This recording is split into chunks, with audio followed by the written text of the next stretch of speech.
আসসালামু আলাইকুম। শুরু করছি আমি পদ্মজা উপন্যাসের ৬৬তম পর্ব। সেই ঝড়ের সন্ধেতে, যেদিন আমির আর তোমার প্রথম দেখা হয়েছিল। বাক্য দুটি পদ্মজার নিঃশ্বাস থামিয়ে দিল। রিদওয়ান বিছানা ছেড়ে চেয়ার টেনে বসল। বলল, আমি সারা বছরই ঢাকা থাকে, শুধু বর্ষাকাল আর শীতকালে গ্রামে আসে। সে সময় বর্ষাকাল ছিল, মেয়ে জোগাড় হয়ে গেছে। সেই আনন্দে আমির আমার সাথে তাস খেলে, বলে যদি ওকে আমি হারাতে পারি আমি যা চাইবো তাই দিবে। একটু প্রশংসা করি। আমি শয়তান হলো, কথা দিয়ে কথা রাখার অভ্যেসটা ভালোই ছিল। আমার সৌভাগ্য, সেদিন আমির হেরে যায়। আমাদের আটপাড়া গ্রামের মেয়েদের আমরা কখনো স্বীকার করি না, এটা আমাদের নিয়ম। নিজ গ্রামের মেয়ে হারালে দুর্নাম হবে বড় চাচার, কারণ তিনি মাতব্বর। আটপাড়ার কোনো মেয়ে আজও আমাদের হাতে পড়েনি। তোমাকে আমি স্কুলে যাওয়ার সময় দেখি। বিশ্বাস করো, আমি তোমাকে যেদিন দেখি সেদিন রাতে ঘুমাতে পারিনি। আব্বাকে বলছি তোমাকে এনে দিতে, তিনি দিলেন না। আটপাড়ার মেয়ে তুলে আনা যাবে না, করা নিষেধ। তারপর অনুরোধ করেছি যাতে বিয়ের প্রস্তাব নিয়ে যায়। তখন বড় চাচা বললেন, তোমার মায়ের কথা, তিনি মুক্তিযোদ্ধা। গ্রামের অনেকের কাছে শুনেছেন তোমার মা নাকি মেয়ে বিয়ে দিবেন না। দূর দূরান্ত থেকে বনেদি ঘরের ছেলেরাও নাকি এসেছে বিয়ের জন্য, তাও তিনি বিয়ে দিতে রাজি হননি। কিন্তু আমার তো তোমাকে লাগবেই। তোমার রূপ এমনই যে সারা জীবন ভোগ করলেও পানসে লাগবে না। শেষ কথাটি শুনে রাগে পদ্মজার কপালের চামড়া কুঁচকে যায়, তবে টু শব্দ করল না। রিদওয়ান বলছে, আমার এই বাড়ির প্রতি, এই পাতাল ঘরের প্রতি লোভ অনেক আগে থেকে। তবুও আমি সেসবের কিছু না চেয়ে আমিরের কাছে তোমাকে চেয়েছি। কতটা পছন্দ করেছি ভাবো একবার। ভাবো পদ্মজা, একটু ভাবো। রিদওয়ান পদ্মজার দিকে কাতর চোখে তাকালো, তারপর চোখে মুখে কর্ধ এনে বলল, কিন্তু হলো কি? নিজে পছন্দ করে ফেলল। আমির আমার জন্য তোমাকে তুলে আনতে গিয়েছিল। আমি জানতাম তোমার আম্মা বাড়িতে নেই, তাই এর পরদিনই আমির তোমাদের বাড়িতে যায়। কথা দিয়েছিল এশার আজানের আগেই আমার কাছে তোমাকে পৌঁছে দেবে। ধরক্তের বিচ্ছি ঘরে আমি অপেক্ষায় ছিলাম, মাঝরাত অবধি অপেক্ষা করেছি। তারপর অন্দরমহলে চলে যায়। গিয়ে শুনি আমির বড় চাচাকে হুমকি দিচ্ছে, তোমার সাথে বিয়ে না দিলে নাকি কাজ ছেড়ে দিবে। যদিও সবাই জানি আমির কোনোদিন তার পেশা ছাড়বে না, তাও বড় চাচা আমিরকে অসন্তুষ্ট রাখতে চান না। তাই কথা দিলেন তোমার সাথেই বিয়ে হবে, যেভাবেই হোক। আমিরের সাথে আমার তর্ক হয়। আমাকে তখনই আদেশ দেওয়া হয় সৈয়দকে খুন করতে হবে। সৈয়দ আমিরের সাথে বেয়াদবি করেছে, যা আমিরের গায়ে লেগেছে। ও চায় না সৈয়দ আর বেঁচে থাকুক। আমিরের আদেশ পালন করতেই হয়। কিন্তু সেদিন আমি শুনিনি।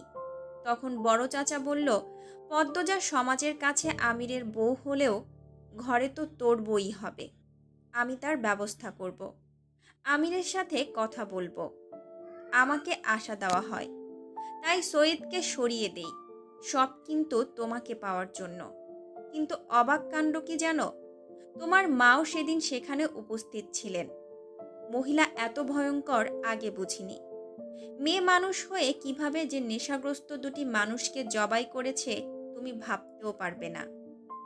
রিদওয়ান থামল। সে অবাক চোখে পদ্মজার দিকে তাকিয়ে আছে। পদ্মজার কোনো ভাবান্তর হলো না। সে জানে এই ঘটনা, চিঠিতে পড়েছে। রিদওয়ান বলল, তার পরদিন সালিশে বিয়ের প্রস্তাব দেওয়া হলো। তোমার আম্মাও রাজি হয়ে গেলেন। বলেছি না, আমির দুনিয়ার সব সুখ নিয়ে জন্মেছে।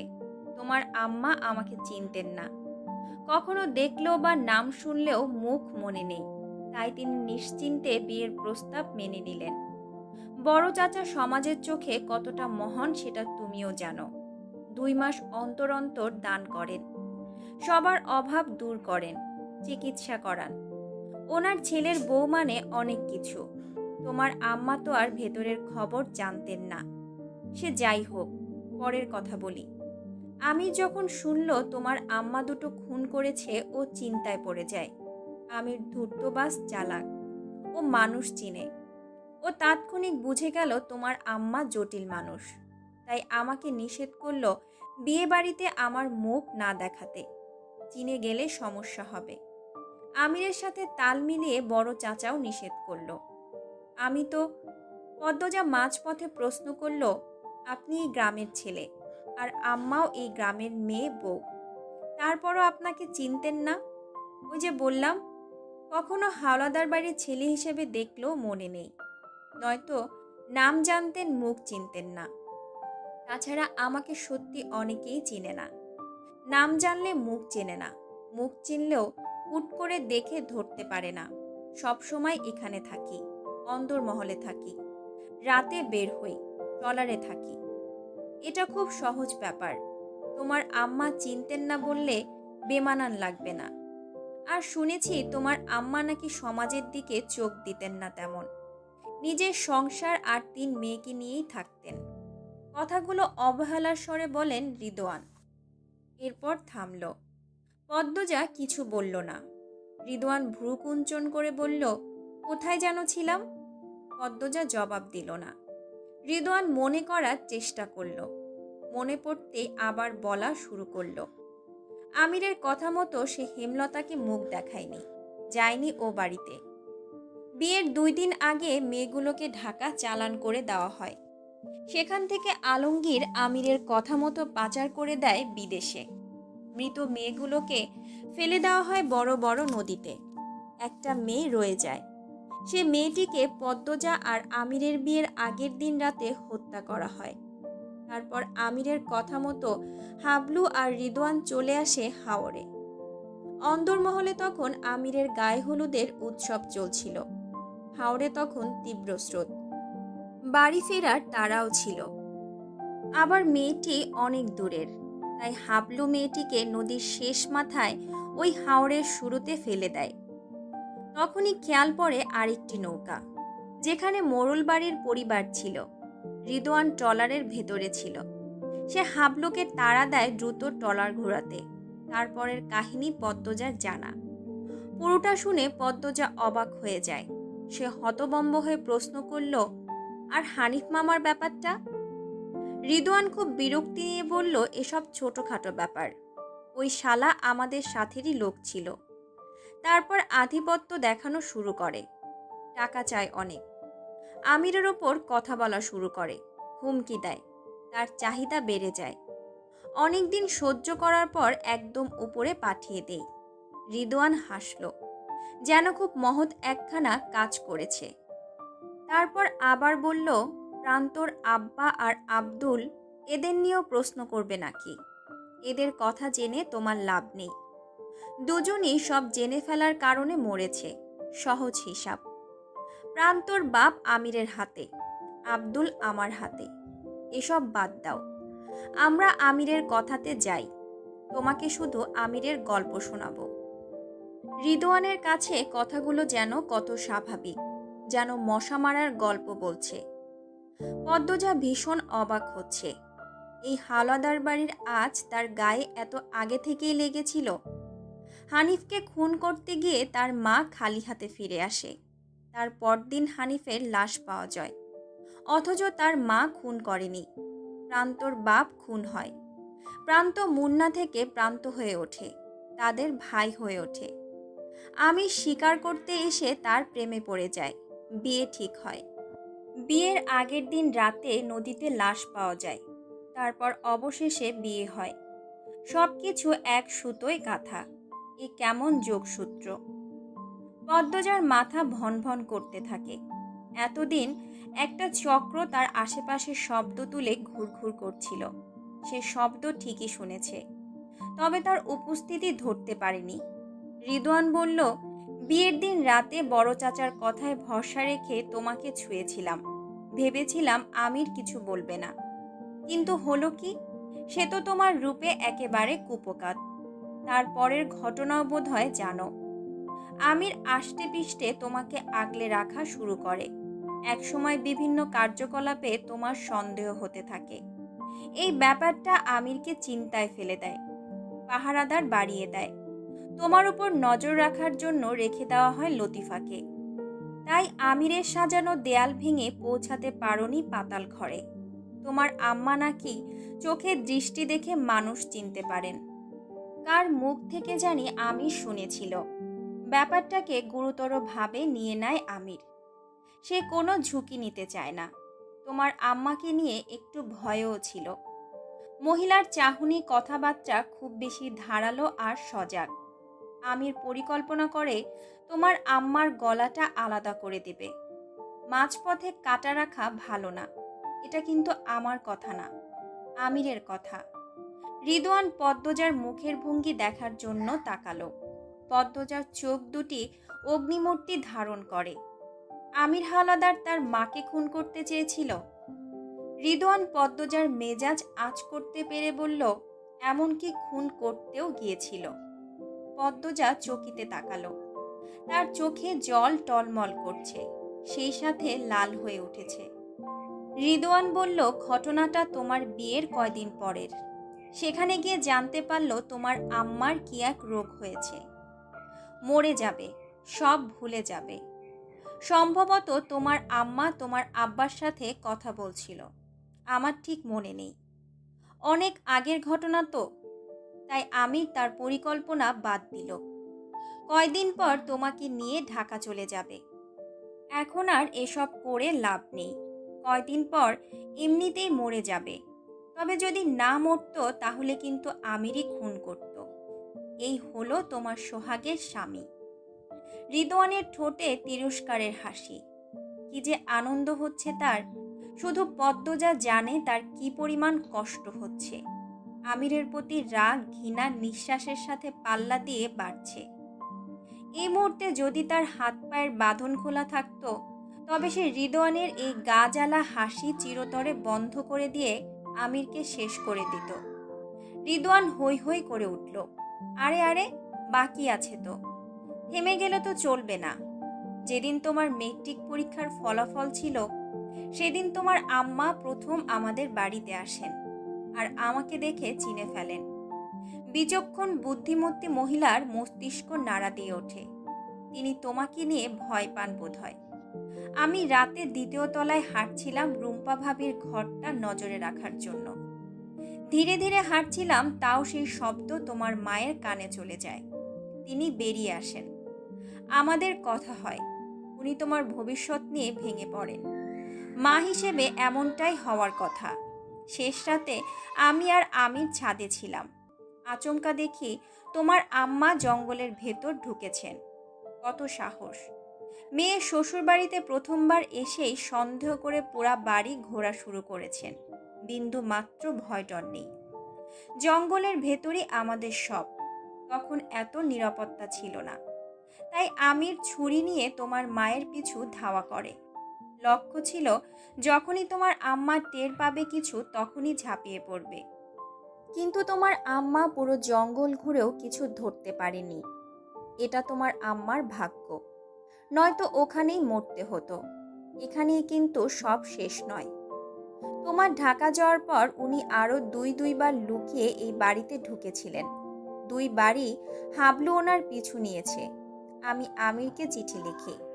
তখন আমির জানালো, আরেকবার তোমার আম্মা যদি এখানে আসে, সঙ্গে সঙ্গে যেন মৃত্যু উপহার দিয়ে দেই। কিন্তু তিনি আর আসেননি। কিছু না পেয়ে বিশ্বাস করে নিয়েছিলেন এখানে কিছু নেই, এই বাড়িতে গোপন কিছু নেই। নয়তো অসুস্থ হয়ে পড়েছিলেন। কিছু একটা হবে, জানি না অত। তোমার মায়েরও ভাগ্য ভালো। দুইবার মেয়ের জামাইয়ের হাতে খুন হতে গিয়েও হয়নি। দুইবার হাবলুর মতো জাত খুনির হাতে খুন হতে গিয়েও হয়নি। ওনার মৃত্যুটাই লেখা ছিল রোগে। সে যাই হোক, দেখো, আমি জানতো তোমার মা তোমার কতটা প্রিয়। তবুও কিন্তু নিজের স্বার্থ দেখেছে। তোমার মাকে খুন করতে চেয়েছে। এমন মানুষকে তুমি ভালোবেসেছ। রাগ হচ্ছে না ভেবে? পদ্মজা নির্বাক বা খাড়া। তার ভেতরে বিন্দুমাত্র ভালোবাসার অনুভূতি যেন নেই। রিদওয়ান আবার বলতে শুরু করলো, আমির তোমার মায়ের মৃত্যুবার্ষিকী আর বোনের বিয়ের জন্য এখানে আসেনি। তুমি ভেবেছ সব কাজকর্ম ফেলে শুধু তোমার মন রাখতে এসেছে। এটা মিথ্যা। ও এখানে এসেছে বিপদে পড়ে। কুয়েত থেকে বড় অঙ্কের টাকা অগ্রিম নিয়েছে 6 মাস আগে। বিনিময়ে 30টা মেয়ে দিতে হবে। মেয়েগুলোর গায়ে একটু দাগও থাকতে পারবে না। মেয়ে দেওয়ার কথা ছিল 1 মাস আগে। আমরা অনেক চেষ্টা করেছি, পারিনি। সব মানুষ চালাক হয়ে গেছে। এমন কখনো হয়নি। এইবার সব ওলটপালট হয়ে গেছে। আমিরের ওপর চাপ আসতে থাকে। ও টাকাগুলো খরচ করে ফেলেছে। কি করেছে কে জানে। কুয়েত থেকে হুমকি এসেছে আরও 1 মাসের মধ্যে 30টা মেয়ে দিতে না পারলে আমাদের সম্পর্কে সব প্রমাণ বাংলাদেশ পুলিশ ঐক্যতে পাঠাবে। যেভাবেই হোক আমাদের ধ্বংস করবে। ওরা খুব ক্ষমতাশালী। বিশ্বের অনেক উন্নত দেশের সাথে তাদের চক্র সামিল আছে। আমরা সবাই এখন একটা ঝড়ে আছি, বিশেষ করে আমির আর ওর বাপ। তাই আমির এখানে এসেছে। 1 মাস শেষ হওয়ার আর 12 দিন বাকি। মেয়ে পাচার করতে হবে 8 দিন পরেই। মেয়ে জোগাড় হয়েছে 9 জন। যেভাবেই হোক আমাদের 21টা মেয়ে লাগবেই। তাই এখন খুব চাপ। আর মরার উপর খাড়ার ঘা হিসেবে উপস্থিত তুমি। রিদওয়ান শব্দ করে হাসল। তার হাসি যেন থামছে না। পদ্মজা তীক্ষ্ণ স্বরে বলল, ধ্বংসের লক্ষণ শুরু হয়েছে। 200 বছর চলেছে, আর কত চলবে? কিন্তু আমরা সেটা হতে দেব না। আমি তো দেবই না। আমার জীবনে কিছু বলতে শুধু এই অংশটাই আছে। বেঁচে থাকার একটাই অংশ। যে মেয়েগুলোকে মেরেছেন তাদের না মেরে পাচার করেই দিতে পারতেন। সেটা কেন করেননি? পদ্মজার ভেতরে অপ্রতিরোধ্য তুফান চললেও কণ্ঠ শান্ত। রিদওয়ান স্বাভাবিক স্বরেই জানালো, কেন তারা এই মেয়েগুলোকে পাচার করতে পারছে না। মেয়েগুলো 2 মাস ধরে এখানে আছে। প্রথম 15 দিন বীভৎস ধর্ষণে এদের অনেক ক্ষতি হয়ে গেছে শরীরের। বিভিন্ন দাগ বসে গেছে। তখন তারা জানতো না তাদের মেয়ের অভাব পড়ে যাবে। তারপরও 1 মাস ওষুধপত্র দিয়ে মেয়েগুলোর ক্ষতিপূরণের চেষ্টা করেছে, হয়নি। তাই বিগত 5 দিন ধরে তারা তাদের রীতি অনুসারে মেয়েগুলোকে পিটাচ্ছে। আজ 2টো মেয়ে মারা গেছে। আগে লাশই ফেলে দেওয়া হতো। 5 বছর ধরে টুকরো টুকরো করে ফেলা হয়। এটাও আমিরের বুদ্ধি, যাতে কোনো মানুষের চোখে না পড়ে। আর পুলিশও শনাক্ত করতে না পারে। পুলিশটাও এখন চালাক হয়ে গেছে। পদ্মজা বলল, আমি মেয়ে পাচার করতে দেব না। কি করবে? পদ্মজা নিশ্চুপ। কিছুই পারবে না। আমির তোমাকে ছেড়ে দিল, আমরা ছাড়ব না। আর আমিরও তোমাকে ছাড়বে না। ও তোমার শরীরে আকৃষ্ট, ভালোবাসে না। যেদিন তুমি রুম্পার ঘরে রাতে ছিলে সেদিন আমির তোমার খেয়াল রাখার জন্য না, তোমার উপর নজর রাখার জন্য রাতে ঘুমায়নি। রুম্পা কখন কি বলে দেয় সেই ভয়ে। রুম্পাকে খুন করার পরিকল্পনাও আমিরের। ও বাবলুকে পাঠায়। হাবলুর ভাই বাবলু, দুইজনই বংশগত জাত খুনি। কিন্তু গিয়ে দেখে আলমগীর ভাইয়া তার বউকে নিয়ে পালাচ্ছে। তবুও বাবলুর সাথে ওরা পারত না। সেখানে তুমি বাগড়া দাও, বাবলুকে খুন করে ফেলো। কি আশ্চর্য! একদম মায়ের রূপ পেয়েছ।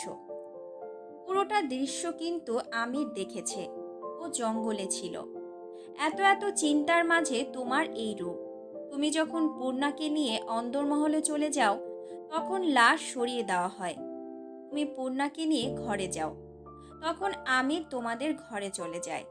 এমনকি আমিরের জ্বরও হয়েছিল মেয়ে জোগাড়ের চিন্তায়। এমন অবস্থায় তোমার খুনাখুনির কাজকর্ম আমিরকে পাগল করে তোলে, অস্থির হয়ে পড়ে।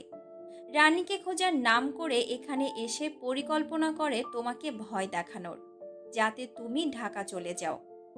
ওর বিশ্বাস 8 দিনে মেয়ে জোগাড় করে ফেলবে। কিন্তু এটা বিশ্বাস নেই যে তুমি 8 দিন পর ঢাকা যেতে রাজি হবে। তাই আগে থেকেই কাজ এগিয়ে রাখার পরিকল্পনা করে। এমনকি তোমাকে মারতেও বলেছে, যাতে ভয় পাও। মারার পরও যখন ভয় পাওনি তারপর বলল তোমাকে রক্ত দেখাতে। যদিও একটা মেয়ের রক্ত দেখিয়েছিলাম তোমাকে। ওর বিশ্বাস ছিল স্বামীর জানের মায়ায় হলেও ছেড়ে দিবে এই গ্রাম। কিন্তু তুমি তো মুখের ওপর বলে দিলে ঢাকা ফেরত যেতে রাজি না তুমি। এই, সত্যি তুমি আমিরকে ভালোবাসো? ভালোবাসা কি? পদ্মজা দাঁতে দাঁত চেপে চোখের জল ফেলছে। রিদওয়ান দুই হাত নাড়িয়ে বলল, আচ্ছা, এসব ভালোবাসা টালোবাসার কথা বাদ দাও। আমির তোমাকে ভালোবাসে না, সব ওর নাটক। ও তোমার রূপকেই ভালোবেসেছে। এখনো যে রূপের শরীর তোমার, আমি নিজেকে নিয়ন্ত্রণ করতে পারি না, সেখানে তো হালালভাবে ভোগ করার সনদ পেয়েছে। সবশেষে ভালোভাবে বলছি পদ্মজা, কোনো বাগড়া দিও না আর, সব মেনে নাও, নয়তো তোমাকে মরতে হবে। আমিন না মানলেও বড় চাচা আব্বা আর আমি তোমাকে ছেড়ে দেব না। তিনি কেন আমাকে মারবেন না? তিনি তো আমাকে ভালোবাসেন না। ভালো না বাসলেও টাকার প্রতি যেমন টান ওর, তেমন সুন্দরের প্রতি টান আছে, ধরে রাখতে চাইতেও পারে। তোমার কাছে আমার অনুরোধ, অনেক করেছ, আর কিছু করো না। কি পান এসব করে? অর্থ পাই, শান্তি পাই, মেয়েদের কষ্ট দিয়ে কিসের শান্তি? হাওলাদার বংশে ভালো ছেলে নেই, সবই খারাপ।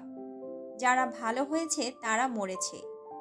তবে জাফর ভাই, আলমগীর এরা তো ভালো। এদের অনেক পিটিয়েও বড় চাচা আব্বা এই পথে আনতে পারেনি। জাফর ভাই তো এই সম্পর্কে কিছুই জানে না। জাফর ভাই একটু বোকা ধরনের, অনেক স্পর্শকাতর মন। মুরগির রক্ত দেখলেই অজ্ঞান হয়ে যায়, তাই তাকে আর এই জগতে আনা হয়নি। আব্বার প্রথম ছেলে ছিল বলে মারেনি, রাজধানীতে পাঠিয়ে দেয় পড়ার জন্য। তারপর বিয়ে করে বাইরেই চলে গেল। আর আলমগীর ভাইয়া বাধ্য হয়ে এই দলে কাজ করেছে, সুযোগ পেয়ে পালিয়েও গেছে। আমির তো ছোট থেকেই তেজি। বড় চাচার কাছে আমির হচ্ছে সোনার টুকরা। এসব গল্প করতে ভালো লাগছে না, ঘাটটা খুব ব্যথা করছে। এত শক্ত আঘাত দিয়েছ, ডাইনি নাকি তুমি? রিদওয়ান আলতো করে ঘাড়ে হাত বুলাতে বুলাতে বলল, আচ্ছা, আসল কথা বলি। আমিরকে ছেড়ে পালিয়ে যাও। এই রাজত্বে থাবা দেওয়ার কথা ভেবো না। জীবনে কিছু পাইনি, মা জন্ম দিয়ে মারা গেল। বাপের অবৈধ সন্তান আমি। ছোট থেকে আমি অত্যাচারিত। আজও আমির আমার ওপর অত্যাচার করে। অনেক দুর্বল ছিলাম। পানিতে চুবিয়ে রেখেছে, শীতের রাতে উলঙ্গ করে বেঁধে রেখে পিটিয়েছে। আমির মানুষকে আঘাত করতে পছন্দ করে। মানুষের আকুতি মিনতি ওর কাছে পরম শান্তির। তুমি ওর কাছে থেকো না, পালিয়ে যাও। পুলিশের কাছে যেও না, অন্য কোথায় গিয়ে থাকো। ও এখন মায়া দেখাচ্ছে, যখন স্বার্থে বেশি টান পড়বে কি হাত তুলবে, খুন করে ফেলবে তোমাকে। পদ্মজার শ্বাসরুদ্ধকর কণ্ঠে বলল, কি বলছেন? তাহলে উনি আপনার কাহিনী আমাকে শুনিয়েছিলেন? রিদওয়ান পদ্মজার কথা বুঝতে পারল না। সে একটু ঝুঁকে প্রশ্ন করল, কিছু বললে? পদ্মজা কিছু বলতে পারল না। তার চোখ থেকে জল পড়ছে। পিছনের 6 বছর মিথ্যের জাল দিয়ে পেঁচানো, কিছু সত্য নয়, সব মিথ্যে, সব। আমির মাত্রই এসেছে, এখন শেষ রাত। সে পানি খেয়ে রাফেদকে বলল, নতুন মেয়ে 3টাকে খেতে দিও। চিৎকার চেঁচামেচি করলে ভুলেও মেরো না। রাফেদ বলল, আপনি ভাববেন না, সব সামলে নেব। আমির বিটু ঘরে বসেছে।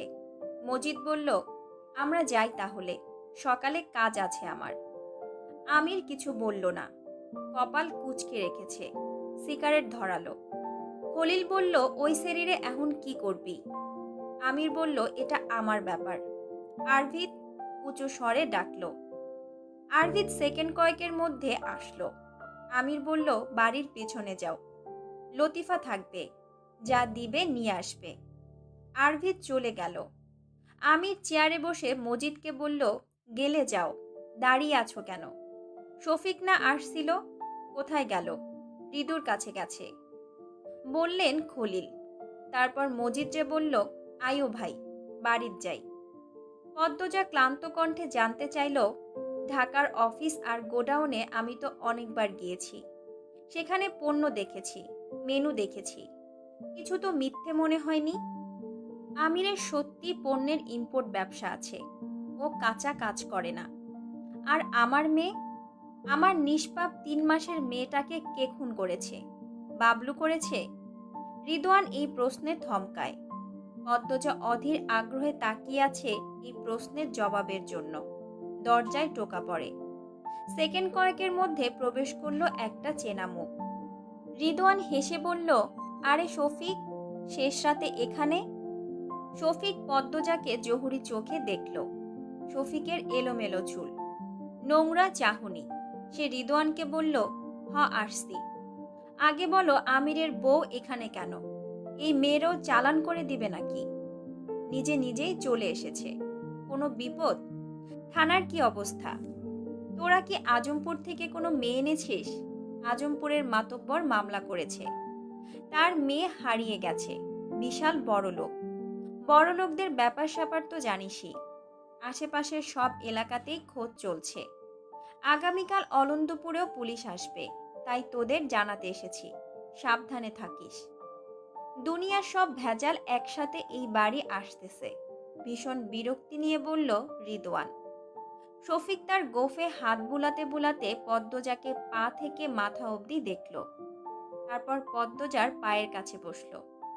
পদ্মজার ফর্সা পা দুটিতে তার নজর পড়ে। পায়ে আলতো করে ছুঁয়ে দিয়ে বলল, খুব সুন্দরী। কাছ থেকে প্রথম দেখলাম। মেরেই তো দিবে নাকি? শফিকের ছোঁয়া যেন পদ্মজার গায়ে আগুন লাগিয়ে দিল। সে হুঙ্কার ছাড়ল, একদম ছোঁয়ার চেষ্টা করবেন না, দূরে সরুন। শফিক অবাক হয়ে রিদওয়ানকে বলল, আরে, এর তো তেজ অনেক, আমি সামলাই কেমনে? রিদওয়ান ঠোঁট কামড়ে হাসি আটকিয়ে রেখেছে। আর সাহস হচ্ছে না পদ্মজাকে ছোঁয়ার। কিন্তু অন্য কেউ আমিরের দুর্বলতায় হাত দিচ্ছে দেখে তার খুব আনন্দ হচ্ছে। সে শুধু দৃশ্যটা উপভোগ করছে। শফিক শার্টের বোতাম খুলতে খুলতে বলল, এত সুন্দর মেয়ে হাতছাড়া করা যায় না। মেরেই যখন দেওয়া হবে, একটু উপভোগ করে দেখি, কি বলিস? পদ্মজার বুক ধুকপুক করছে। শেষমেশ তার ইজ্জতেও হাত পড়ছে। সে ছটফট করতে থাকে ছোটার জন্য। পদ্মজা বাধা অবস্থায় উল্টা হয়েছিল। শফিক সোজা করে। সঙ্গে সঙ্গে পদ্মজার মসৃণ পাতলা পেট উন্মুক্ত হয়ে ওঠে। শফিকের লোলুপ দৃষ্টি দেখে পদ্মজার শরীর রিরি করে ওঠে। সে প্রাণপণে ছোটার চেষ্টা করছে। শফিক উল্লাসে বলল, আরে ভাই, এমন সুন্দর মেয়ে মানুষ তো দুটো দেখিনি। আমিরের উচিত ছিল আমাদের সাথে ভাগ করে নেওয়া। একাই 6 বছর। আচ্ছা যাক, তুই এখানে বসে থেকে দেখবি? দেখলে দেখতে পারিস। শফিক আরো অশ্লীল মন্তব্য করে, যা শুনে পদ্মজার ঘৃণায় বুক ফেটে কান্না আসে। শফিক পদ্মজার ওপর ঝুঁকতেই পদ্মজা চেঁচাতে থাকে। একদলা থুতু ছুঁড়ে দেয় শফিকের মুখের উপর। শফিকের চোখ দুটি বড় বড় হয়ে যায়। প্রবল আক্রোশে পদ্মজার আহত গালে থাপ্পড় বসায়। পুরনো ক্ষতস্থানের পুরো চামড়া ছিঁড়ে রক্ত বেরিয়ে আসে। ব্যথায় পদ্মজার সারা শরীর টনটন করে ওঠে। আর্তনাদ করে ওঠে আম্মা বলে। তখনই দুটো পায়ের শব্দ ভেসে আসে। কেউ একজন দৌড়ে এদিকে আসছে। রিদওয়ান আমিরের উপস্থিতি টের পেয়ে দ্রুত ভয়ে চেয়ার থেকে ওঠে। দেয়াল ঘেঁষে দাঁড়ালো। ঘরে এসে প্রবেশ করলো আমির। রিদওয়ানের ধারণায় সত্যি। আমির পদ্মজার চিৎকার শুনেই চলে এসেছে। আমির এখানে আছে জানলে রিদওয়ান শফিককে নিষেধ করত। শফিকও তো বলেনি, যেখানে বাঘের ভয় সেখানেই সন্ধে হয়। শফিক আমিরকে দেখে হাসল। বলল, আমির, এই বউ তো। চোখের পলকে সেই হাসি মিলিয়ে যায়। কথা বলাও থেমে যায়। আমির থাবা মেরে ধরে শফিককে। রিদওয়ান দ্রুত বেরিয়ে যায় ঘর থেকে। এটু ঘরে গিয়ে দরজা বন্ধ করে দেয়। শফিক কিছু বুঝে ওঠার পূর্বে আমির ছুরি দিয়ে শফিকের গলার রগ কেটে ফেলে। রক্ত ছিটকে পড়ে পদ্মজার উপর।